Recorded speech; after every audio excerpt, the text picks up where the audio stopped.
Sábado Verde, radio y podcast, en la radio pública de la ciudad de Buenos Aires. Volvamos por un instante a Gabor Maté, este médico canadiense que les adelantaba, argumenta que los problemas humanos no responden a causas individuales aisladas, reflejan las relaciones de las personas con otras, con el entorno físico, con el entorno emocional y social, desde que estamos en el útero de nuestra mamá y hasta que nos morimos. El ambiente tiene que ver con todo eso. La mente y el cuerpo no están separados por la vida real, aunque, la medicina tradicional los estudie por separado o los trate por separado. Por un lado, la cabeza, los problemas emocionales, y por el lado el cuerpo. Por lo tanto, la salud y la enfermedad en una persona refleja realidades sociales y económicas en lugar de predisposiciones personales. ¿Cómo estamos en este mundo que vivimos de acuerdo al mundo que hemos construido? De acuerdo a esas relaciones personales, a esos negocios, a esa educación que nos damos, a cómo nos decimos las cosas y también a lo que no nos decimos. Se nos ocurrió convidar a Irene Weiss, que es profesora universitaria de grado y posgrado desde largo tiempo, es bióloga, pero sobre todo es una persona sensible y conectada, que sabe comunicar y que comunica lo que hace falta, para que nos ayude a pensar en esto, ¿no? ¿Cuántas enfermedades por ahí tenemos que nos podríamos ahorrar si pudiésemos construir un ambiente diferente? ¿Cómo estás, Irene? Muy buen día. Buen día, Sergio. ¿Cómo estás? Siempre es un placer acompañarte. Bueno, para nosotros también escucharte. Bueno, la vida que llevamos, las presiones del trabajo, los estímulos, eso es una bomba letal, ¿no? Sí, vos sabés que yo, estoy escuchando el programa desde que empezó y la verdad es que, respecto de la editorial tuya, que me pareció excelente, yo me quedé después pensando, más allá de todo lo que charlamos la vez pasada por chat, me quedé pensando toda la semana sobre este tema de qué cambiaríamos, ¿no? Y lo voy a resumir en muy pocas palabras. Cambiaría primero que nada nuestra relación con el ambiente, porque es terrible la forma en que pensamos o que no pensamos o que callamos, como decías recién, ¿no? A veces por falta de conocimiento, por ignorancia y a veces por conflicto de intereses, uno se calla la boca. No me refiero ni a vos ni a mí, me refiero a gente que hace determinados negocios. Todos los tenemos de todos modos, ¿no? Claro, pero la gente que hace determinados negocios con todo lo que proviene del ambiente. También escuchaba atentamente a Emiliano con respecto a lo que decía de la venta de los tubings, que la verdad que no valen nada, pero lo asimilan al precio de algo que no se puede recuperar porque tarda muchísimo en crecer, como es la madera de quebracho, que además está protegida. Sí. Entonces, vos fíjate cómo se especula con estos tubings que se pueden utilizar para reemplazar justamente los postes para el alambrado, para que no pasen las vacas al Parque Nacional, cómo se especula con algo que en realidad es de descarte. Y si no cambiamos nuestra relación con el ambiente, pero profundamente, esto no va a funcionar.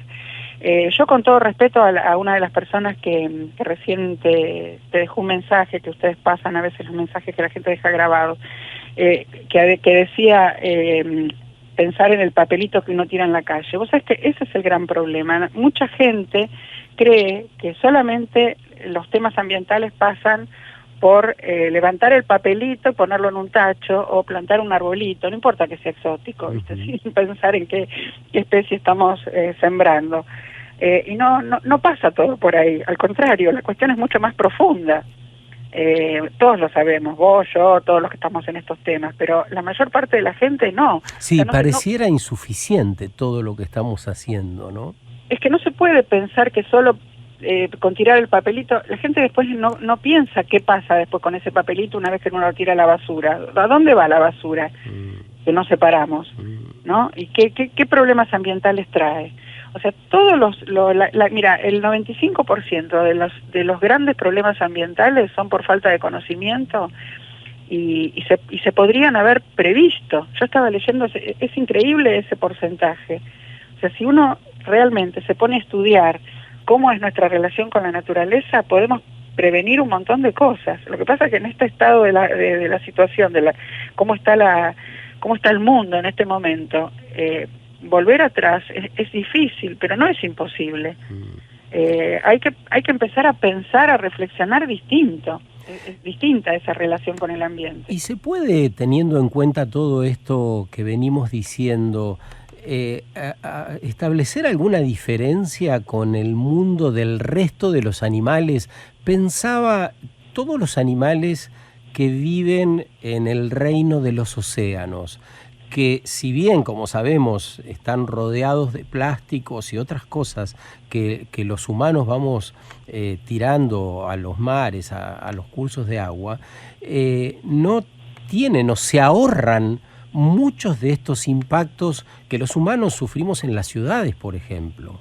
Claro, sí, por ahora, mientras no haya exploración sísmica ultraprofunda. A propósito de eso, me río por no llorar. Eso, ¿qué significa la exploración para los animales?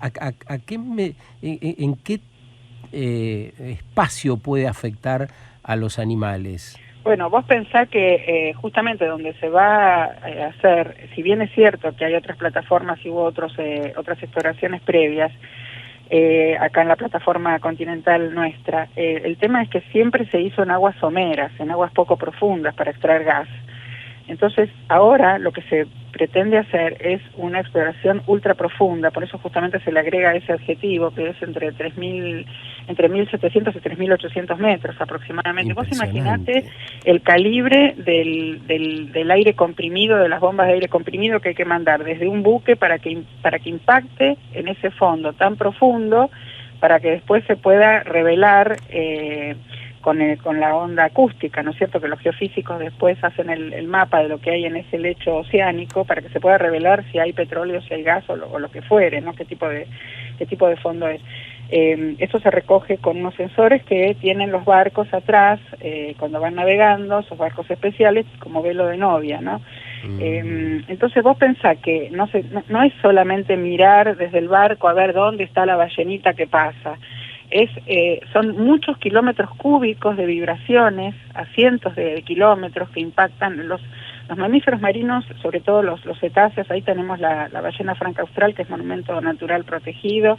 Tienen una sensibilidad impresionante y empiezan a sentir montones de trastornos neuroendocrinos, que yo siempre digo que en el mejor de los casos se desorientan y pueden llegar a varar, y en el peor de los casos directamente mueren. ¿Por qué te crees, por ejemplo, que los pescadores se oponen a esto? Vos sabés que cuando se hicieron las exploraciones previas, y eso que fueron de mucho menor calibre, porque eran, como te decía, con aguas someras, poco profundas, el stock de merluza había desaparecido por 16 meses, o sea, 1 año y 4 meses hasta que se recuperó. Entonces, hay muchas cosas que son insospechadas, que después cuando aparecen los problemas, ¿por qué pasó esto? ¿Entendés? Empiezan a varar los mamíferos marinos, ¿y por qué pasó esto? Porque estas son cuestiones que no están pensadas, no están previstas con anterioridad, ¿entendés? Sí. Y es por ignorancia, es por pura ignorancia, o sea, no hay una falsa dicotomía entre ambiente y desarrollo. O sea, un desarrollo que no es sustentable en este momento no puede ser desarrollo. No Justamente ese desarrollo, ese sistema que nos inventamos, venimos diciendo, nos enferma.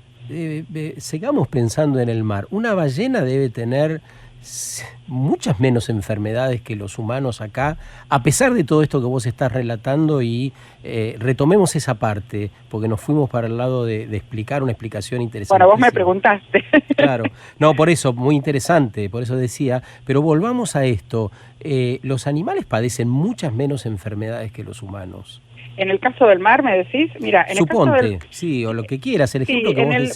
Bueno, vamos a contar de las dos formas. En el caso del mar, particularmente, ahí eso tiene que ver con que, por ejemplo, los mamíferos de marinos son secundariamente acuáticos. O sea, vos pensás que primero a lo largo de la evolución estuvieron en tierra y después secundariamente, por ejemplo, una ballena, un delfín, una orca, una tonina, un pinípedo, bueno, que son los lobos marinos, volvieron al mar secundariamente, ¿no? Y eso te das cuenta en la evolución porque, bueno, nosotros los biólogos que estudiamos anatomía comparada de vertebrados vemos como la aleta de una ballena no tiene nada que ver con la aleta de un pez, por ejemplo, porque tiene los mismos huesos que tenemos nosotros, pero dentro de la aleta, digamos, ¿no? Las falanges, ¿entendés? Son muy parecidos, se volvió secundariamente al agua. Entonces, ¿por qué te cuento esto? Porque en ese caso, ahí quedaron de alguna manera, entre comillas, como protegidos de muchos de los, o sea, nosotros los humanos estamos como protegidos de muchas de las zoonosis que nos pescamos por animales más de tipo terrestre. Entonces, sí tienen enfermedades de tipo fisiológico, porque tienen adaptaciones para aguantar la respiración y otro tipo de digamos, la evolución hizo que tenga otro tipo de adaptaciones para poder vivir mucho tiempo sumergidos, pero eso es otra cosa. Sin embargo, cuando los balleneros, por ejemplo, pescaban, cuando vos te acercás de todas maneras a esa fauna, te podés, por ejemplo, pescar gripe, te podés pescar, se cree que la tuberculosis, por ejemplo, la tuberculosis bacteriana me refiero, ¿viste? Porque hay otra fúngica. La bacteriana, que es la del bacilo de Koch, se originó en mamíferos marinos y pasó al ser humano, pero son cosas más raras, ¿entendés? Son cosas más raras. Lo más común es lo que está ocurriendo ahora, que para hablar de algo muy reciente, como es la pandemia, que todavía no pasó, nuestra extensión de la frontera agropecuaria hacia lugares donde no había contacto con los animales. Por ejemplo, si nos acercamos a una cueva donde hay murciélagos que tienen tienen cientos de coronavirus distintos, pero el murciélago está adaptado con su sistema inmune a lo largo de la evolución a que esos coronavirus no le hagan absolutamente nada al murciélago. Ahora, si vos te acercás, ya no estoy hablando de un leñador con un hacha o con una motosierra, estoy hablando de dos personas que cada uno maneja un tractor y con una cadena levantan la selva como si fuera una alfombra, ¿viste? Que uno lo ve en los documentales. Bueno, te acercás a la cueva y de pronto del murciélago o salta un intermediario y después al ser humano, ese ser humano, o directamente puede saltar al ser humano, y ahí es donde nosotros no estamos adaptados con nuestro sistema inmune a esos virus. Entonces, el origen de las pandemias, que son cada vez más frecuentes, van a ser cada vez más frecuentes una de otra en el tiempo, tiene que ver con eso, justamente con nuestra relación con el ambiente y cómo nos estamos acercando demasiado a animales de la fauna silvestre con los que no teníamos contacto. Estás escuchando a Irene Weiss, es profesora universitaria, es bióloga, sabe un montón, y estamos aquí todos con mucho silencio y escuchando. Karina. Sí, Irene, ¿cómo estás? Muy Hola, Karina, buen día. ¿Cómo estás? Un gusto escucharte. Irene, te quiero hacer una pregunta, a ver si es un mito o es una realidad, seguro vos vas a poder contestarnos. Los mamíferos marinos, en general, aparentemente tienen menos cáncer, tumores. Esto se debe a la alimentación que ellos ingieren, que no es lo mismo que sucede con perros, gatos, por ejemplo, que ellos tienen tumores todo el tiempo. Irene, vos ¿sabés decirnos si esto es así? Mira, yo creo que no hay tantos estudios en ese sentido. O sea, sí los hay, pero no tantos como, por ejemplo, en la oncología por ejemplo, de las mascotas o de nosotros. Sí, los animales, por supuesto, que contraen cáncer. Por ejemplo, al mar, vos sabés que es el vertedero de todas las porquerías de la humanidad, ¿no? Por decirlo de una manera elegante. Elegante, o poco elegante, bueno, para una profesora universitaria, pero es así.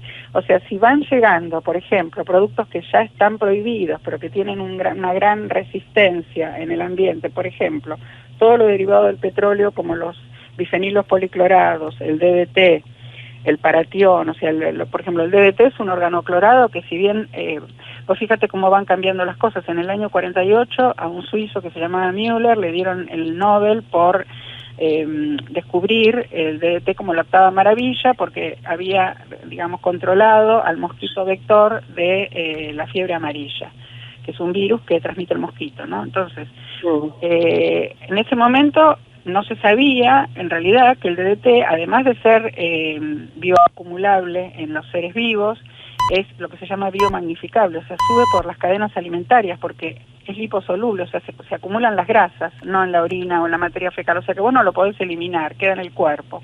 Entonces, en las cadenas alimentarias va subiendo y los animales van concentrando eso y sí se agarran cáncer. Se agarran cáncer también, básicamente por eso, también por la ingestión de microplásticos que no solamente son los que se producían, ahora están prohibidos en muchos lados, ¿no? La generación digamos, para productos cosméticos y para jabones en polvo, todo eso, pero los plásticos también con los plásticos derivados del petróleo me refiero, ¿no? Porque ahora no hablo de bioplásticos, los derivados del petróleo, en las islas de plástico del mar, que son 5 gigantes, se van degradando por acción física y química y se van transformando en pequeñas partículas, y una ballena que, imagínate, abre la boca y tiene que entrar una enorme cantidad de plancton, y después eliminar el agua, también está tragando esos microplásticos y también eso le hace daño, ¿entendés? O sea, hay muchas cosas que se saben que existen y que parece que no ocurren, pero sí ocurren. Lo que pasa es que lo que está en el mar no lo vemos porque está sumergido. Claro, exacto. Clarísimo.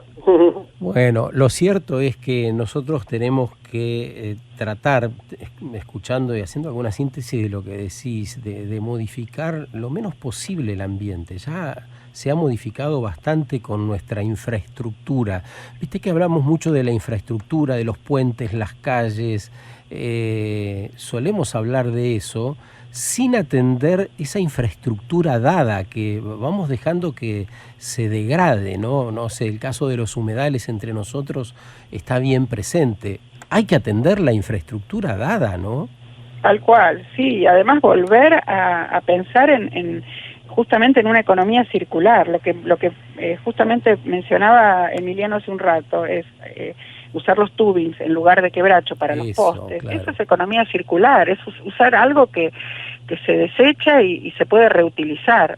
En este caso sería una reutilización, no un reciclado, ¿viste? Porque el reciclado sería que vuelvan a fundirse y transformarse en otra cosa. Como se va a usar, no sé si la gente sabe cuál es la diferencia. O sea, si yo tengo, no sé, una latita de gaseosa que me gusta, y le saco la tapita y la convierto en un portalápices, eso es reutilizar algo, darle una segunda vida, pero no es reciclar. Reciclar sería que el aluminio se fundiera y se transformara o en otras latas o en otra cosa, ¿entendés? Perfiles de aluminio para las ventanas, no sé, lo que fuere.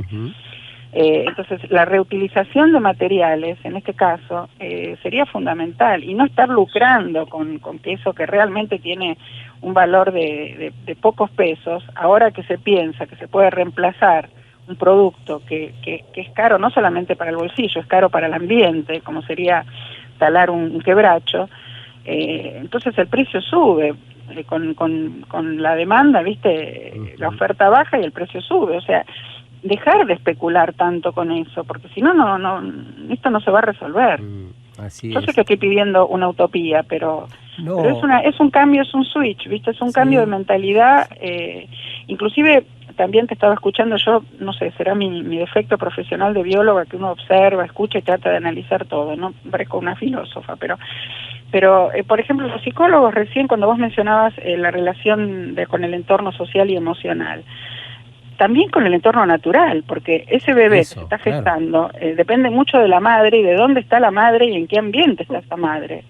Así es. Y de qué ambiente vino el espermatozoide que fecundó a esa madre. O sea, ahí yo me puse a pensar el caso de, por ejemplo, cuando vinieron los veteranos de guerra de Vietnam, llenos de la gente naranja, ¿viste? De dioxinas en el cuerpo, y la gran mayoría de las mujeres embarazadas, cuando los pocos que se salvaron, los veteranos de guerra, llegaron a Estados Unidos, tuvieron hijos con malformaciones, porque cuando se forman esos espermatozoides, ya tienen esa porquería, porque la verdad que no sé por qué otro sustantivo reemplazarlo, ¿no? En la sangre y en las células germinales. Entonces, los hombres, a diferencia de las mujeres, que ya tienen los óvulos desde que nacen y que los van perdiendo con cada ciclo estral, los varones forman los espermatozoides en el momento. Entonces, con lo que tengan en el cuerpo, ¿entendés? Esos espermatozoides van a transmitir esas sustancias tóxicas al feto. No, es tremendo, sí. Mira, cómo han cambiado las cosas en los últimos, te diría, 70 años, ¿no? Si te pones a pensar en lo que se llamó el accidente de Minamata, que no fue un accidente porque se pudo haber previsto, lo que pasa que no se sabía, con el mercurio que se arrojaba al mar, y cómo en los años 50 empezó a aparecer un montón de gente muerta por la enfermedad de Minamata por mercurio, ¿no? Que era una metalúrgica, la Chiso Corporation en Japón. Eso es un ejemplo que yo trabajo bastante con los alumnos de posgrado de Derecho, porque hay mucho vacío legal en todo lo que son metales pesados, lo que son derivados del petróleo también que se arrojaron durante mucho tiempo, el mismo DDT que se prohibió en los 70, pero a partir de los 50 hasta los 70 se usó muchísimo. O sea, ¿cuándo se prohíbe el DDT? Cuando empezaron a encontrar en las grasas de los pingüinos de la Antártida o de los osos polares del Ártico este compuesto que les producía cáncer, los mataba. ¿Y por qué? Porque en todos los adipocitos, o sea, las células grasas del cuerpo, como yo te explicaba, es liposoluble, o sea, en grasa, quedaba acumulado porque venía de los peces que se comían otros peces, que se comían plancton, o sea, asciende por las cadenas alimentarias. ¿Y quién fumigó el Ártico, la Antártida? Nadie. Llegó por las corrientes marinas, llegó por el viento, ese DDT, ¿entendés? Es concluyente. Es muy complicado. Sí, pero además es concluyente cómo condiciona el ambiente. Has dado vastos ejemplos a lo largo de esta conversación de radio como para que podamos comprender qué significa para nuestra salud y la salud de los que vienen, de nuestros hijos, de lo que más queremos, cómo condiciona el ambiente donde vivimos, ese ambiente que en definitiva hemos criado o que hemos desarrollado. La producción que hacemos, viste que ahora se piensa que el campo es una especie de fábrica, esa producción donde entendemos que los animales son piezas, que no pueden pensar ni sentir, para que rápidamente entran por un lugar y salgan empaquetados por otros, eso es algo que tiene resultado en la salud de cada uno de nosotros. Así es, ¿no? Se puede trabajar fabricando animales como si fueran cosas inanimadas. Y una reflexión más te dejo para que dale, la final, a ver. La final, cuando vos te pones a googlear, por ejemplo, este tipo de enfermedades que vos me preguntabas, una de las cosas que yo más encontré después de la charla que tuvimos por WhatsApp el otro día, fíjate que dice enfermedades provocadas por el ambiente, como si el ambiente fuera el malo de la película. Y en realidad, ¿quién provoca todos los daños sobre el ambiente? El ser humano. El ambiente que modificamos. Tal cual. O sea, no es que te dice en todas partes, te dice enfermedades provocadas por el ambiente. No. Está muy buena. Tenemos que cambiar los titulares también para empezar a cambiar la mentalidad de la gente, porque si no la gente lee las noticias y se confunde. Gracias, profesora. No, de nada, un placer. Sergio, como siempre, te mando un beso grande. Otro para vos. ¿Han visto lo interesante que es escuchar a Irene Weiss? Irene trabaja de modo permanente, podrán encontrársela en redes sociales a cualquier hora, no importa si es fin de semana, si es de madrugada. Ella está absorbiendo conocimiento y tiene la generosidad de devolverlo. Es esa calidad de personas que traducen para que podamos comprender mejor. Sábado Verde, radio y podcast. En la radio pública de la Ciudad de Buenos Aires.